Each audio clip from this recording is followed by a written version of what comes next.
경제 소식을 빠르고 친절하게 전달해 드립니다. 오늘 굿모닝 경제는 이정환 한양대학교 경제금융대학 교수와 함께합니다. 교수님 어서 오세요. 교수님, 오늘은 지난해 국내 교역 성적표를 좀 살펴보고 이어서 올해 전망을 해보도록 하겠습니다. 일단 지난해 전체적으로는 이 수출 부진이 이어졌는데 이에 따라 무역 수지도 2년 연속 이 적자 행진을 이어갔죠. 예, 지난해 무역 수지 적자가 이제 100억 달러 가량 나왔다라고 이야기하고 있고요. 사실 이제 2022년이죠. 2년 전에 적자 규모가 400억 원대, 500억 원대에 가까운 규모의 500억 달러대에 가까운 규모로 보면은 축소되긴 했다라고 보시면 될 것 같습니다. 이것의 영향은 아무래도 에너지 가격이 안정된 것, 결국은 수입 부분에서 가장 중요한 부분을 차지하고 있던 에너지 가격이 안정된 부분이 하나가 있고요.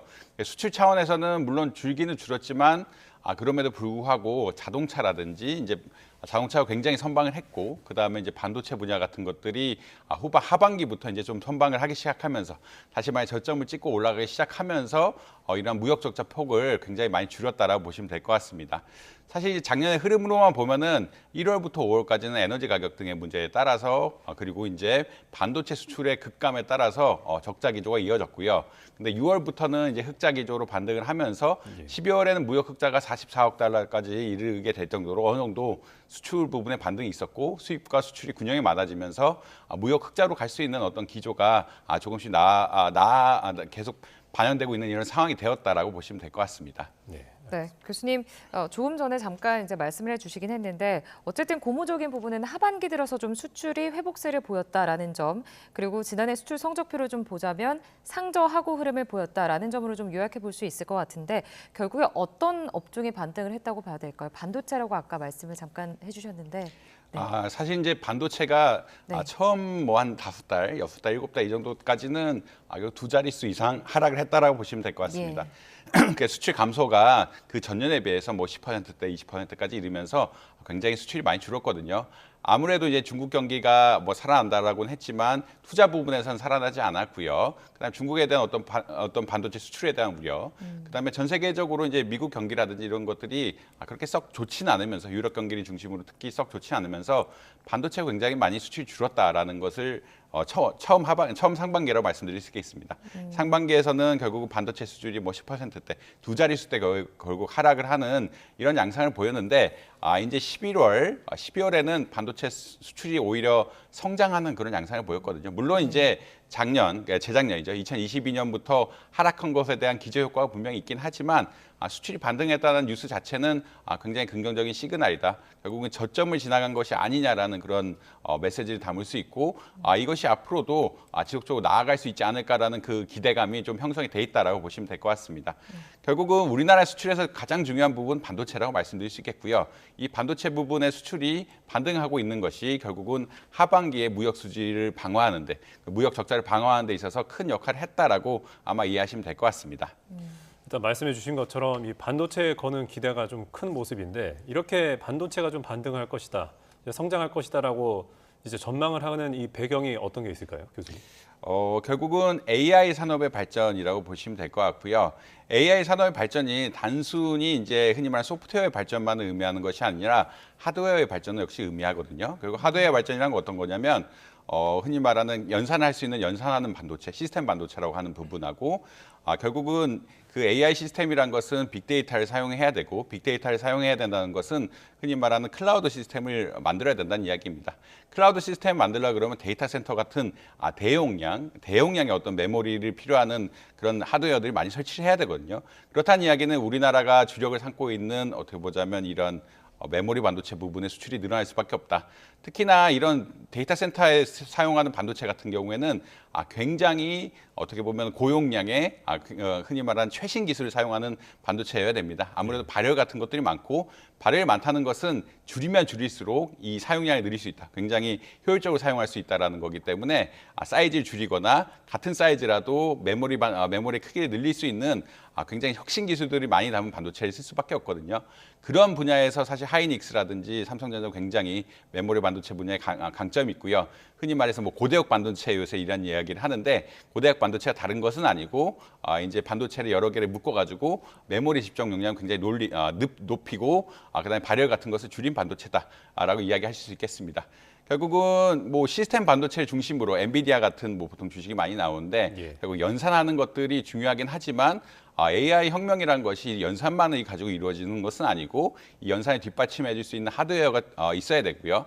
이 하드웨어 분야 중에 특히나 이제 흔히 말하는 저부가 산업이 아니라 고부가 가치, 아까 말씀드린 대로 데이터 센터를 지으려 그러면 효율적으로 지어야 되고 효율적으로 지으려 그러면 아무래도 최신의 기술을 사용하는 반도체가 많이 쓰이기 때문에 삼성전자라든지 하이닉스 반도체들이 좀 반도체 생산이 수혜를 입을 수밖에 없는 상황이다. 실제 이제 주가로 이런 게 반영되고 있는데 삼성전자 올해는 뭐 8만 전자 가지 않을까. 작년 하반기부터 굉장히 주가가 많이 오르면서 6만 원대까지 갔던 것이 결국은 7만 원대 후반, 7만 7천 원 이 정도까지 올라갔거든요. 이런 것들이 사실 이제 반도체 시장에 반영되고 있다라고 보시면 될 것 같고요. 뭐 더 나아가서 이제 삼성전자라든지 하이닉스가 시스템 반도체 부분, 연산하는 반도체 부분까지 적극적으로 나서겠다라는 그런 입장이기 때문에 한동안 이런 AI 혁명에 따른 어떤 반도체 수요, 이것을 맞춰가는 기업의 대응들이 조화를 이뤄가면서 반도체 분야는 내년에 좋지 않을까. 그리고 향후 한 2030년까지는 좋지 않을까라는 일각의 기대도 있긴 합니다. 결국은 이런 반도체 전환, 흔히 말하는 AI 전환이라는 것이 몇 년은 걸릴 것이기 때문에 한 2030년까지는 지속적인 호황이 있지 않을까라고 많이들 예측하고 있는 상황입니다. 좀 정리를 해보면 반도체는 좀 올해 확실히 개선이 될 걸로 보이고 또 자동차나 조선업종도 좀 호조세를 이어갈 것이다 이런 전망이 나오고 있습니다. 반면에 작년이었죠. 이제 지난해죠. 좀 2차 전지가 굉장히 주목을 받았는데 올해는 좀 주춤할 것이라는 예상이 나오고 있거든요. 교수님 좀 어떻게 보십니까? 2차 전지를 보는 입장은 뭐 크게 뭐 한 세 가지 정도로 보시면 될 것 같은데요. 첫 번째 2차 전지 사용처가 결국 전기차인데 예. 이 전기차의 수요가 내년에 어떻게 될 것이냐라는 분야가 하나 있습니다. 결국은 전기차 시장이 작년에 결국 2023년에는 한 40% 정도 성장을 했는데 올해 성장세가 한 20% 정도로 줄지 않을까라고 예측을 하고 있고요. 그런 이야기는 어떤 거냐면 사람들이 전기차를 살 분들은 이미 많이 샀다. 그리고 전기차를 이제 더 늘리려 그러면 인프라를 깔아야 되는데 인프라를 까는 비용들 그리고 인프라를 안 깔므로써 나오는 어떤 효용이 떨어진 부분들이 있거든요. 충전하기 어려운 부분 이런 것들이 있으면서 좀 흔히 말해서 어떤 매출 성장이 좀 둔화되지 않을까라는 부분이 있습니다. 결국은 전기차의 매출 성장이 2차 전지의 어떤 성장에 부정적인 영향을 끼칠 수 있다라고 보시면 될 것 같고요. 두 번째 요인으로는 아마 중국과의 경쟁이라고 말씀드릴 수 있겠는데 아까 이렇게 결국 시장에서 흔히 말해 매출이 줄어든다, 매출 성장이 둔화된다는 이야기는 경쟁이 격화된다는 이야기입니다. 경쟁이 격화된다는 이야기는 어떤 거냐면 가격이 낮은 어떤 배터리를 찾을 수밖에 없다라는 이야기고요. 중국과 한국이 결국은 전 세계적으로 보면은 중국이 가장 배터리를 많이 생산하고 한국이 그 다음을 생산하고 있는데 한국은 어떻게 보면 그 흔히 말해 3원계 배터리라고 해서 고부가 가치 배터리를 많이 만들고 있고요. 중국은 LFP 배터리라고 해서 조금 저렴하지만 어떻게 보면은 성능도 약간 떨어지는 이런 배터리들을 많이 만들고 있습니다. 그렇지만 경쟁이 심해지고 성장이 둔화된다는 이야기는 아무래도 가격 경쟁력이 중요해진다는 이야기고 2차 전지 분야에 있어서 아무래도 중국산으로 조금 넘어갈 것이 아니냐. 이에 따라서 2차 전지 수출에 대한 어떤 부정적인 견해가 생기고 있다라는 것들을 좀 말씀드릴 수 있겠습니다. 세 번째로는 아무래도 규제 분야라고 혹은 이제 보조금 분야라고 말씀드릴 수 있겠는데 전기차 시장이 이제 어느 정도 발전한 상태에서 유럽 같은 데서 이제 보조금 좀 줄이고 있거든요. 보조금을 줄이고 있는다는 얘기는 어떤 거냐면 결국은 전기차 수요 자체가 좀 줄어들게 될 것이고 2차 전지에 대한 수요 역시 좀 줄어들게 될 것이다. 특히나 한국산에서 이게 나가는 것들은 최근에 탄소 이슈가 있습니다. 탄소 이슈란 것은 흔히 말 2차 전지를 옮길 때 해외를 수출할 때 만든 어떤 탄소까지 다 감안하겠다라는 이야기고 여기에 대해서 관세라든지 여러 가지 불이익을 주겠다라는 이야기, 보조금에 대한 불이익을 주겠다라는 이야기이기 때문에 이런 규제에 따라서 아마 조금 한국산이 좀 피해를 입지 않을까라는 우려들이 생기면서 결국 이런 세 가지 요인들이 수출 전망을 조금 어둡게 하는 이런 모습을 보이고 있다라고 보시면 될 것 같습니다. 교수님 그런데 이 올해는 미국 대선을 빼놓을 수가 없잖아요. 누가 당선되느냐에 따라 좀 2차 전지에 영향이 있을 거라는 전망이 나오고 있는데 이 부분은 어떻게 봐야 될까요? 굉장히 정확한 지적이라고 보시면 될 것 같고요. 사실은 바이든 행정부가 들어서면서 굉장한 탄소 중립 정책을 썼습니다. 네. 그러니까 2032년에는 모든 생산되는 신차의 3분의 2는 전기차로 바꾸겠다는 굉장히 강력한 아젠다를 내걸었고요. 그 말은 어떤 거냐면 우리나라 2차 전지 수출 그리고 우리나라의 전기차 수출 분야 같은 것들이 굉장히 혜택을 많이 봤다라고 보시면 될 것 같습니다. 특히나 이제 바이든 행정부가 들어서면서 미중 공급망 갈등도 있었죠. 미중 공급망 갈등이 왜 중요하냐면 결국은 이 2차 전지라든지 전기차 분야는 미래 에너지 전환의 핵심 분야라고 이야기할 수 있는데 에너지 분야의 핵심적인 분야를 기본적으로 동맹국 안에서 해결하겠다는 입장이 있고요. 우리나라는 그래도 미국의 동맹국이라고 생각을 하고 2차 전지 공급망의 중요한 역할을 담당하고 있었기 때문에 이 수출 분야에 있어서 혜택을 많이 봤다라고 보시면 될 것 같습니다. 다시 말해서 미국 기업들이 중국산을 뭐 좀 싼 중국산을 쓸 수도 있었지만 이제 공급망 정책 변화에 따라서 한국산을 쓴 경향도 있고 한국 역시 이제 미국에 공장을 지으면서 공장을 적극적으로 지으려는 노력을 하면서 이런 기조에 맞는 분야를 하고 있었는데 이제 혹시 이제 내년 대선이 어떻게 될지 모르지만 이제 트럼프 행정부가 들어서면은 이런 기조가 또 바뀔 것이다라는 이야기가 있습니다. 트럼프 대통령은 뭐 예전 전 대통령이죠. 전 대통령은 이전에 파리 협약을 탈퇴했다라는 이야기 아마 들어보셨을 텐데 파리 협약이라는 것이 국제적으로 탄소 감축을 위하는 가장 대표적인 어떤 협약이라고 보시면 될 것 같습니다. 그 말은 어떤 이야기냐면 환경주의자가 아니다. 그러니까 사실은 지금 환경이나 경제나 이슈에 대해서도 좀 여러 가지 스탠스가 있긴 하지만 탈탄소 정책에 대해서는 둔감하게 가겠다. 그렇다는 이야기는 어떤 이야기냐면 관세 같은 것도 많이 부과하고 그다음에 굳이 우리가 에너지 전환에 적극적으로 이끌어가지 않겠다라는 그런 입장을 보이고 있기 때문에 우리나라의 어떤 전기차 수출 그리고 이제 자동차 수출 같은 것들이 타격을 입을 수 있는 그런 구조가 되고요. 특히나 이제 트럼프는 보호무역을 많이 보호무역주의자라고 보통 이야기하는데 관세 같은 것을 적극적으로 올려서 이제 국내에서 미국 내에 생산된 어떤 제품에 대한 경쟁력을 높이고 한국이나 해외 수출 막겠다는 그런 입장을 피고 있기 때문에 굉장히 그러니까 트럼프와 바이든의 어떤 환경 정책의 차이, 무역 정책의 차이 때문에 우리나라가 좀 피해를 볼 수도 있는 이런 구조다라고 보시면 될 것 같습니다. 알겠습니다. 교수님, 일단 지난해 수출을 좀 지역별로도 좀 살펴보겠습니다. 이 최대 교역국인 중국으로의 수출이 줄어든 반면에 미국 수출은 증가를 했거든요. 왜 이런 현상이 나타났을까요? 사실 중국 수출이 줄어든 것에 대한 우려가 굉장히 심하다라고 일단 말씀드릴 수 있을 것 같습니다.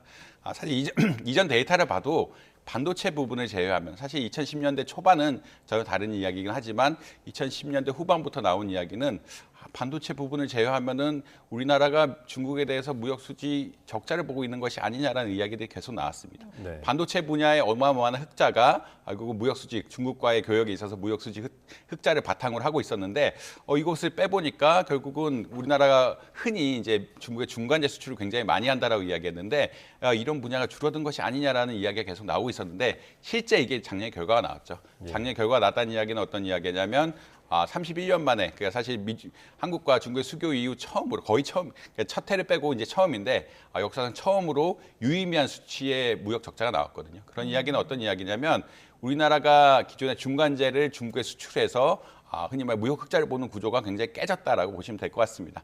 작년에 반도체 부분이 안 좋으니까 바로 무역 수지 부분에 적자로 나타나는 이런 현상들이 발생을 했고요. 특히나 이제 최근에는 흔히 말하는 핵심 광물이라고 이야기하는데 2차 전지를 만들려고 그러면 리튬이라든지 흑연이라든지 이런 것들을 굉장히 많이 수입을 해야 됩니다. 수입처가 중국이기 때문에 우리나라가 많이 수출하는 2차 전지나 전기차를 만들려고 그러면 결국 중국에서 원자재를 많이 수입해야 되는 이런 구조로 가고 있다라고 보시면 될 것 같습니다. 그래서 반도체는 여전히 우리나라가 굉장히 흑자를 낼 수 있고 수익을 낼 수 있는 이런 구조지만 나머지 분야는 사실 중국 역시 중국 내 기업들을 통해서 자국화를 굉장히 많이 했고 이렇기 때문에 우리나라 수출이 굉장히 억제되는 상황이라고 보시면 될 것 같고요. 오히려 우리나라 수입이 그 원자 핵심 광물들 중심으로 늘어나고 있는 상황이기 때문에 무역 수지 구조가 상당히 바뀔 것 같다라는 이야기를 많이 하고 있습니다. 그럼 반면에 사실은 미국은 우리나라 공급망 혜택을 받다라고 일단 이야기 아까 잠시 드렸는데 미국이 이제 동맹국 중심으로 공급망을 짜다 보니까 2차 전지 분야에서 중국을 배제시킬 수밖에 없고요. 반도체 분야 역시 마찬가지인데 반도체나 2차 전지 분야에서 중국을 배제시킬 수밖에 없고 이런 분야에 있어서 한국이 좀 혜택을 보고 있는 것은 분명한 사실이다. 이런 것이 나타난 것이 사실 이번에 결국은 대미 자동차 수출이라고 보시면 될 것 같은데 네. 자동차 수출이 뭐 100만 대가 넘었다라고 그러니까 사실 역사상 가장 큰 규모로 갔다라는 이야기가 나올 정도로 혜택을 보고 있는 분야가 분명히 있다라고 보시면 될 것 같습니다. 교수님, 결국에 이제 대중 수출이 좀 증가하기 위해서 중국 경제가 좀 좋아야 되잖아요. 올해 중국의 경제 전망은 교수님은 어떻게 보세요? 사실 이제 뭐 썩 좋을 것 같지는 않다라는 의견들이 굉장히 많습니다. 그런 것에 몇 가지 이유들이 있는데 최근에 여기 뉴스를 보면 중국의 디플레이션이 온 게 아니냐라는 논의들이 굉장히 많이 나오고 있습니다. 소비자 물가지수라든지 생산자 물가지수가 마이너스 성장을 하면서 물가가 오르지 않고 있다라는 이야기를 하고 있는데 물가가 오르지 않고 있다는 얘기는 근본적으로 수요가 늘지 않고 있다. 네. 수요가 늘고 있지 않다는 것은 소비가 생각보다 많이 위축돼 있다라는 그런 이야기가 나오고 있습니다. 근데 이제 이런 소비 위축을 증진시키려 그러면 적극적으로 재정 정책을 핀다든지 금리를 낮춰야 되는데 이제 금리를 낮추는 것은 미국과 중국의 어떤 그 흔히 말하는 달러 위안화 환율 관계 때문에 좀 어렵다라는 의견들이 많이 나오고 있고요. 결국 미국이 금리를 그대로 두고 중국이 위안화를 먼저 어떻게 보면 중국이 금리를 먼저 내렸을 때는 위안화의 가치 하락 때문에 이제 중국 경제가 어려워질 것이라는 의견이 있으면서 적극적으로 통화 정책을 못 펴고 있는 것들이 사실이고요. 재정 정책에 있어서는 보통 과거에는 지방 정부가 재정 정책을 굉장히 많이 펴서 지역 경제를 일으키고 이것들을 바탕으로 해서 중국의 내수를 그게 흔히 말하는 소비를 도왔는데 이러한 구조가 사실 깨졌죠. 이러한 네. 구조가 깨진 것은 지난해부터 나오고 지난해 혹은 지지난해부터 계속 이슈가 되고 있는 부동산 이슈 때문에 그렇습니다. 중국이 부동산을 개발을 하다 보면은 결국은 사실 과잉 공급이라고 이야기하는데 중국이 어떤 토지 이용권들, 중국 지방 정부들이 토지 이용권들을 건설회사에 대주고 자금도 대주면서 건설 경기를 부양시켜 놨는데 이것들이 흔히 말하는 공실 같은 것도 굉장히 많이 나오고 있고 초과 공급 같은 것들이 계속 이뤄지면서 부동산 부실이 심해지고 있고 그 말은 어떤 이야기냐면 지방 정부에서 재정 정책을 피지 못하고 있다. 그런 이야기를 드릴 수 있을 것 같습니다. 결국은 이렇게 소요가 줄어들게 되고 소비가 위축이 되면은 재정 정책이든지 통화 정책이든지 적극적으로 쓰면서 부양을 시켜야 되는데 이런 부양을 시킬 만한 여력이 그렇게 쉽지는 않다. 물론 중앙 정부는 재정 정책을 필 여력이 있지만 아직까지 지방 정부의 어떤 부동산 어떤 투자에 대한 과잉 투자에 대한 문제 때문에 적극적으로 재정 정책을 못 피고 있고요. 네. 금리 정책을 피기에는 환율 우려 때문에 쉽지 않은 상황이기 때문에 중국 경제가 어려울 수밖에 없다. 결국 내수가 위축이 돼 있고 내수가 위축된 거기 때문에 우리나라 수출까지 위축돼 있는 이런 상황이다라고 보시면 될 것 같습니다. 예, 그러면 어쨌든 교수님이 말씀하신 거에 따르면은 올해도 중국의 입장에서나 또 우리나라의 입장에서나 미국 경제가 참 중요할 텐데 이 미국 경제가 침체 가능성을 두고 여러 분석이 나오고 있습니다. 이 경기 침체가 가능성이 언급되는 그 배경이 뭐가 있을까요, 교수님? 미국 경제가 이제 침체되는 것은 아무래도 고금리의 여파라고 보시면 될 것 같고요.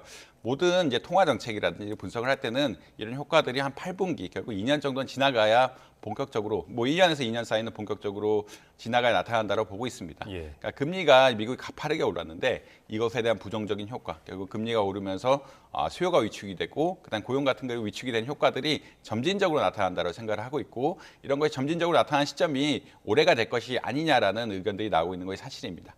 물론 이제 흔히 말한 골디락스 시나리오를 요새 많이 이야기를 하는데 네. 미국 경제가 고용 부분 그리고 산업 전환 같은 것들에 의해서 산업 자체가 좀 키워나가고 있기 때문에 이런 부정적인 효과가 미국 경기를 침체로까지는 안 끌고 갈 것이다. 물론은 과거보다 나쁘긴 하겠지만 침체로는 안 끌고 갈 것이라는 의견도 있긴 한데 아무래도 이제 고금리 정책이라는 것이 상당 기간 지속이 됐고 이 지속된 효과가 어떻게 누적적으로 나타날지에 대해서는 사실 좀 어려운 상황이거든요. 이게 확실하지가 않은 상황인데다가 아직까지 이제 미국이 재정 정책을 조금 적극적 빚을 내면서 재정 정책을 피고 있기 때문에 이런 것이 인플레이션 압력을 돋고 고금리를 더 유지를 하면서 미국 경기가 결국 침체로 갈 수도 있지 않을까라는 의견들도 나오고 있는 것이 나오는 상황이다라고 보시면 될 것 같습니다. 결국은 이제 봤을 때 미국 경기가 작년보다는 올해 이제 하락하는 것이 맞을 것 같긴 하고요. 네. 근데 이제 어느 정도 수준을 갈 것이냐, 이게 작년은 괜찮았는데 올해 중립적인 수준을 갈 것이냐, 아니면 고금리의 여파 그리고 재정 정책 같은 것들의 여파에 따라서 인플레이션이 계속 높으면서 경기 침체까지 유도할 것이냐에 대해서는 사실 사람들의 의견이 좀 다르고 있고 여러 가지 의견들이 나오고 있는 상황이고 아마 지표를 봐야 되는 이런 상황이다라고 보시면 될 것 같습니다. 예, 교수님, 이 새해 첫 주부터 미국과 중국 경제 흐름을 볼 수 있는 지금 교수님 말씀하셨던 이 지표들이 좀 나오는 것 같은데 2일에 이제 12월 최신 제조업 구매 관리자 지수를 포함해서 3, 4, 5일 쭉 지금 지표들이 발표가 되거든요. 어떤 부분인가요? 지금 나오는 것들은 이제 구매 관리자 지수라고 보통 이야기하는데 PMI라고 보통 이야기합니다. 제조업 지수도 큰 틀에서는 이제 구매 관리자 지수와 연관성이 굉장히 깊다라고 이야기하실 수 있을 것 같고요.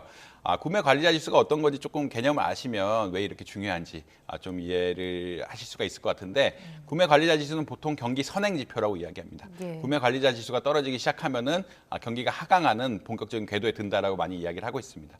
결국 어떤 이야기냐면 제조업이란 것은 물건을 만드는데 생산 시간이 굉장히 오래 걸리고요. 그렇다는 이야기는 원자재 같은 것들을 미리 사놓을 필요가 있습니다. 그래서 발주를 해야 된다라고 이야기하는데 이 원자재 발주란 것은 그 기업이 맺은 계약에 따라서 뭐 미래 얼마 생산해야 되니까 내 원자재 발주 이만큼 해서 결국은 생산해야겠다라는 플래닝이 나와야 됩니다. 그러니까 일반 소매업하고 달리 제조업은 생산 기간이 길기 때문에 이런 공정의 프로세스를 가져가야 된다라고 보시면 될 것 같고요.